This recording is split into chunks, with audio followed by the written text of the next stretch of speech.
Hi, it's Linda of YamStamps.com, and I'm going to show you how easy it is to make a digital studio page. First of all, I'm going to open my digital studio, and this is going to be using the free download for Digital Scrapbooking Day from Stampin' Up. So go to mydigitalstudio.net and complete the questionnaire, and then you get access to the free downloads. They are zip files, so once you find them on your computer, then you click on them and they should extract and install themselves. So now that I've opened my digital studio, I have new project options, and I'm going to choose photo books and individual pages, and I'm going to choose 8 by 8 square because I know that's the size of the template that I want to use. I'm going to click on designer, and it's going to pull up whatever's installed in my digital studio. I'm going to go to neutral delightful digital tape. I'm going to highlight it and click next. Because there's only one template page, it basically will plug it in. If you wanted to do it over and over again, I think you can just keep adding pages over and over, and they will put them in there, and you can continue making pages as you like. I only need one copy, and then I'm going to say next. Pick and click insert the photos individually is going to be the option I choose, and it automatically puts a different sequential project number in as the project name, or you can name it more specifically for your purposes so you can find it a little bit more easily. Click finish and it will extract the template for you to use.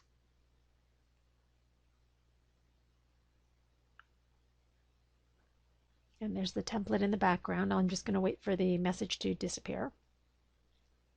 You do initially get, unless you get rid of this, you do initially get a page bleed area notification. It's just showing you the area that might be cut off if you're binding your pages or if you're printing them. So just a heads up. So in other words, don't put really important stuff over in these borders. I'm going to say OK to get rid of that message. And automatically it opens whatever folder I last had open over on this side on your resource palette. You can choose whatever photo album you would like or photo folder. This is fine. I'm going to use this folder here. I'm going to use this first photo, and I'm going to double click it, and then it automatically drops it onto my page. I would like to put it onto the photo frame that's there, so I'm going to click on the photo and drag it. Try again, click on it and drag it, and then the photo box will be highlighted, and then I'm going to let go and it's going to automatically drop it into there. So that's not exactly the image I want to see. I'm going to double click on it, and then you can move the box to wherever you want to highlight what you want. I'm going to also crop it in a little bit to make it less distracting, and then I'm going to say OK, and it automatically adjusts everything to my photo. The next thing I'm going to do is put in some interesting text rather than place text here. I'm going to highlight it and delete it.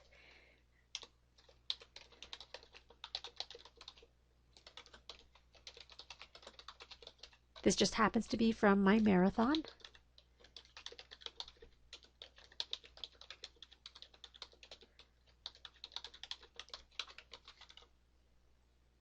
Get the date correct. If I'm happy with my text, then if I click outside the box, it will solidify it. And if you don't like where it ends up, you can always click on it and just move it to the positioning you like. And then you click outside the box to solidify it again. So when you're happy with it, and again, it doesn't have to be really difficult to do. Sorry, I just double clicked on that photo, and so you can continue to play with things as much as you like. I'm pretty happy with how this turned out. So all you have to do now is go over to File and click, File and click Save. You want to save your projects. If you are going to be doing a lot of elements onto your page and it's not a template, you probably want to save very frequently, because there's nothing worse than going a certain way into your project, having something happen and not having any of your work saved, and you have to reproduce everything. So it is saved. I'm going to click on Check Project. It's just good practice. Basically what the program will do is make sure that there's nothing that is going to mess up for the printing or the saving. It says this page has no errors. Okay. And then I'm going to click on Share Project. So you have options. Photo book is when you get it printed professionally. You can print it yourself. You can export to a JPEG. These are other options, making a movie, burning DVDs. There is an interactive project page you can also create. I'm going to put it to JPEG, and then I'm going to be able to share it. So it opens up the JPEG wizard. You say next. You click the page that you want to do. Click on next, and then you have a choice of size. So because I want to use it on the web or email, I would either choose small or web, and then click next.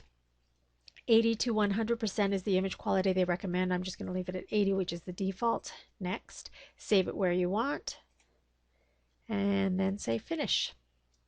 And then it does its job and saves it. It is now saved. And then I can export it and use it on my Facebook page or my blog, which I have done actually.